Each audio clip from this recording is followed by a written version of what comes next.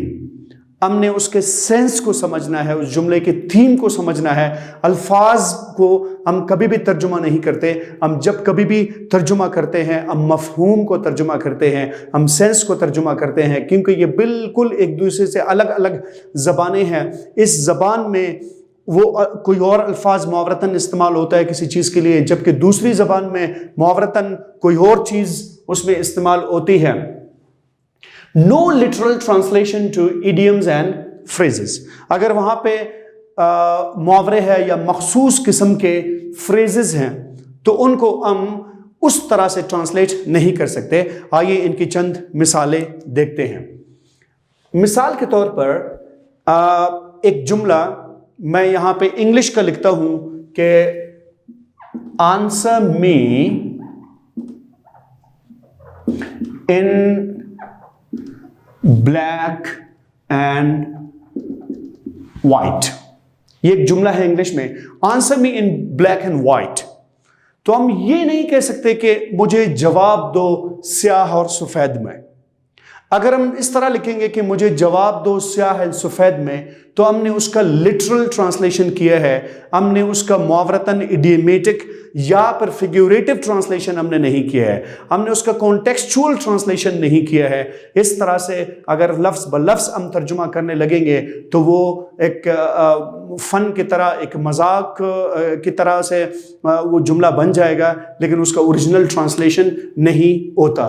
یہاں پہ black and white, in black and white, تو ہم یہ کہیں گے کہ مجھے اس کا تحریری جواب دو۔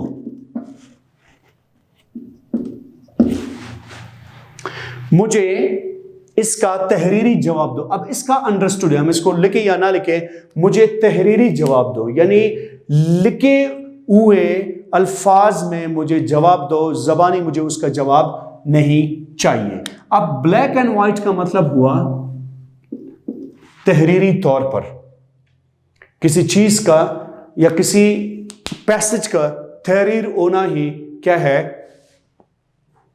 وہ بلیک اینڈ وائٹ فارم میں ہے۔ اب ہم دیکھتے ہیں کہ ٹرانسلیشن سے پہلے 3 ایسے الفاظ ہیں یا 3 ایسے ٹیکنیکس ہیں جن کو سمجھنا بھی ہمارے لیے بہت ہی زیادہ ضروری ہے۔ مثال کے طور پر سب سے پہلے ہم دیکھتے ہیں لٹرل میننگ، اس کے بعد ہم دیکھتے ہیں فیگوریٹو میننگ، پھر تھرڈ میں ہے کانٹیکسچول میننگ۔ اگر ہم لٹرل میننگ کی بات کریں تو وہ لفظی ترجمہ ہے،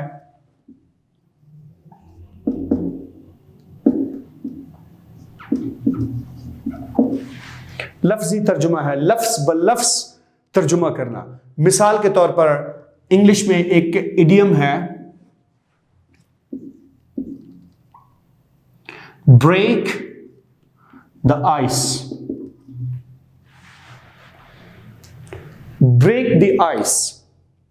اگر میں اس کا ترجمہ اردو میں تو ہم ایسا نہیں کر سکتے لفظی کہ برف توڑنا۔ اگر میں یہ کہوں کہ she broke the ice while we were sitting together، جب ہم اکٹھے بیٹھے ہوئے تھے تو خاموشی اس نے توڑی، یعنی بات اس نے شروع کی۔ to break the ice کا مطلب ہے بات کا شروع کرنا، خاموشی کو توڑنا۔ I want you to break the ice، میں یہ چاہتا ہوں، میرا مقصد یہ ہے کہ آپ گفتگو کی ابتدا کریں، آپ گفتگو کا آغاز کریں، آپ اس خاموشی کو توڑیں۔ لیکن اگر ہم لفظ بلفظ جا کے دیکھیں گے، بریک کا مطلب ہے توڑنا، آئس کا مطلب ہے برف۔ تو اگر ہم اس کو ایسا کریں گے کہ برائے مہربانی آپ برف توڑ دیں تو جو اصل اس کی اسپرٹ ہے، جو اصل اس کی روح ہے، جو اصل اس کے موڈ ہے، جو اصل اس کا تھیم ہے، وہ سب جو ہے ایک طرح سے زائل ہو جائیں گے اور ہم اس کو ترجمہ کرنے میں ناکام رہیں گے۔ اسی طرح اگر ایک اور ایڈیم ہم دیکھیں جو کہ ہے فرینچ لیو۔ ایک باس اپنے ملازم سے یہ کہتا ہے کہ why were you on French leave. اگر ہم اس کو اردو میں ترجمہ کریں گے تو ہم ہرگز یہ نہیں کہیں گے کہ آپ کیوں فرانسیسی چھٹی پر تھے، اس کا کوئی معنی نہیں ہوگا، کیونکہ لفظی معنی ہمیں ڈی ٹریک کر رہا ہے، ہمیں اصل جو اس کی اسپرٹ ہے، روح ہے، ہم اس کو سمجھ نہیں پا رہے ہیں۔ فرینچ لیو کا مطلب ہوتا ہے کہ بغیر اطلاع کے چھٹی کرنا، مطلب اپنے باس کو جس کے انڈر آپ کام کر رہے ہو اس کو آپ بغیر اطلاع دیے چھٹی کریں گے تو وہ فرینچ لیو کہلائے گا انگلش میں، لیکن اردو میں فرینچ کا کوئی معنی ہم نہیں لیں گے، ہم اس کا فیگوریٹو سینس لیں گے، ہم اس کا کانٹیکسچول سینس لیں گے۔ فیگوریٹو کا مطلب ہوتا ہے کہ مرادی معنی، فیگوریٹو کا مطلب ہوتا ہے اصطلاحی معنی، فیگوریٹو کا مطلب ہوتا ہے کہ لفظ کچھ اور ہے لیکن معنی اس کا کانٹیکسٹ کے مطابق، سیاق و سباق کے مطابق کچھ اور ہے۔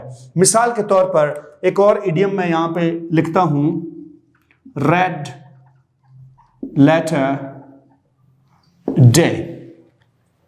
My brother's marriage was the red letter day for me۔ اب اگر لفظ بلفظ ترجمہ کریں گے تو کچھ اس طرح سے ہوگا کہ میرے بھائی کے شادی کا دن میرے لیے سرخ حروف والا دن تھا۔ اس کا کوئی ترجمہ ایسا نہیں ہوگا، ہم نے پھر فیگوریٹو یعنی محاورتاً اصطلاحی معنی ہم نے لے لیا ہے۔ ریڈ لیٹر ڈے بولتے ہیں خوشی کے دن کو،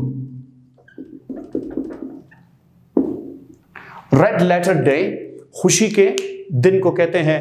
تو ہم جب ٹرانسلیٹ کریں گے ہم ایڈیمیٹک اور فیگوریٹو یعنی کانٹیکسچول میننگ کو ہم دیکھیں گے، تب ہم اسے ٹرانسلیٹ کریں گے اس طریقے سے۔ کانٹیکسچول کے معنی میں میں ذرا سا مزید آپ کو بتاؤں، اگر میں یہاں پہ ایک لفظ کو دونوں جملوں میں استعمال کروں گا لیکن معنی ان کا ایک نہیں ہوگا۔ I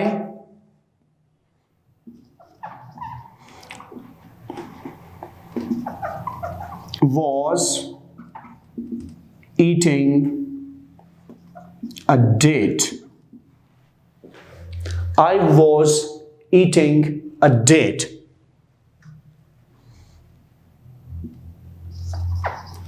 She did not know the date of meeting۔ پہلے جملے میں بھی ڈیٹ استعمال ہوا، دوسرے جملے میں بھی ڈیٹ استعمال ہوا۔ لفظی معنی کچھ اور ہے، فیگوریٹو معنی اور ہے، کانٹیکسچول۔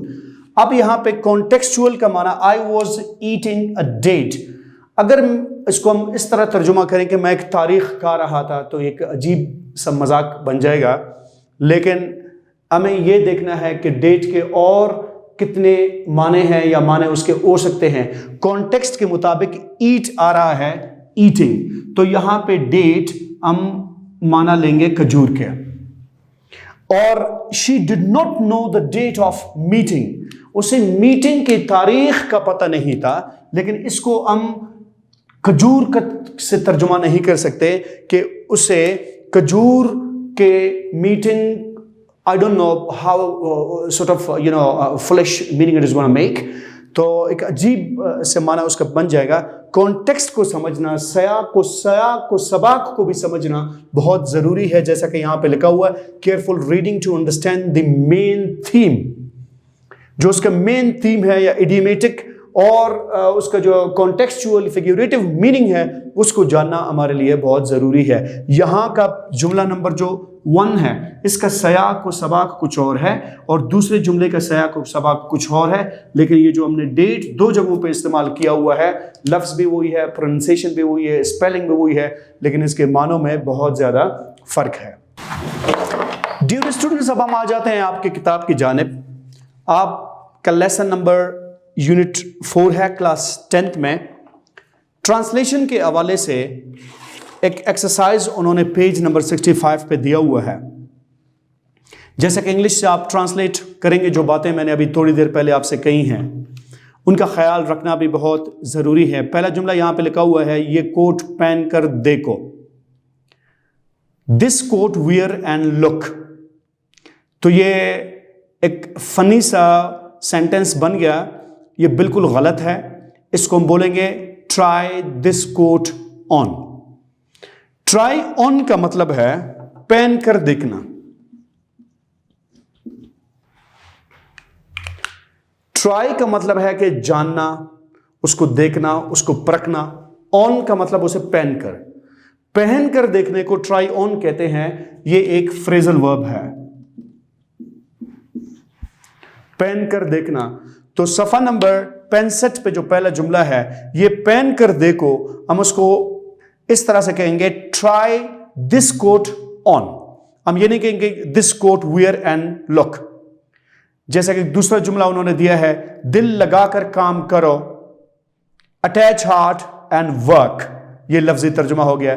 لیکن لفظی ترجمہ سے مطلب لٹرل میننگ ہمیں نہیں چاہیے، ہمیں فیگوریٹو اینڈ کانٹیکسچوئل میننگ چاہیے. تو زبان گو کے الگ ہے، اس زبان کے مطابق ہم اس کو ٹرانسلیٹ کریں گے. دل لگا کر کام کرو، ورک ہول ہارٹیڈلی. گرم چائے آہستہ آہستہ پیو، hot tea drink slowly slowly. یہ لفظ بلفظ ہوا تو لہٰذا یہ عجیب سا فنی جملہ بن گیا. اس طرح سے نہیں ہوگا. جملہ ہے گرم چائے آہستہ آہستہ پیو، سپ دا ہاٹ ٹی سلولی. بجلی جلا دو، برن دی لائٹ. یہاں پہ بجلی جلانا اور ہے، اور برن کا مطلب ہے کہ کسی چیز کو آگ لگانا. تو اگر ہم کہیں گے کہ برن دا لائٹ، اس کا مطلب ہے کہ اس بجلی کو آگ لگا دو یا پھر اس روشنی کو آگ میں جلا دو.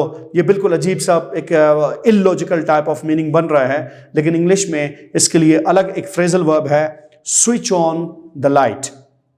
اب اسی طرح سے نیکسٹ اردو سے انگلش کی جانب ٹرانسلیشن ہے ٹرائی دس کوٹ آن. تو اگر ہم اس کو ترجمہ کرنے لگیں گے، ہم بالکل ایسا نہیں کہتے کہ اس کوٹ کے اوپر کوشش کرو. تو اس کو ہم کیا کہیں گے؟ یہ کوٹ پہن کر دیکھو. بچے کو سلا دو. انگلش میں اس کا ہے put the child to sleep.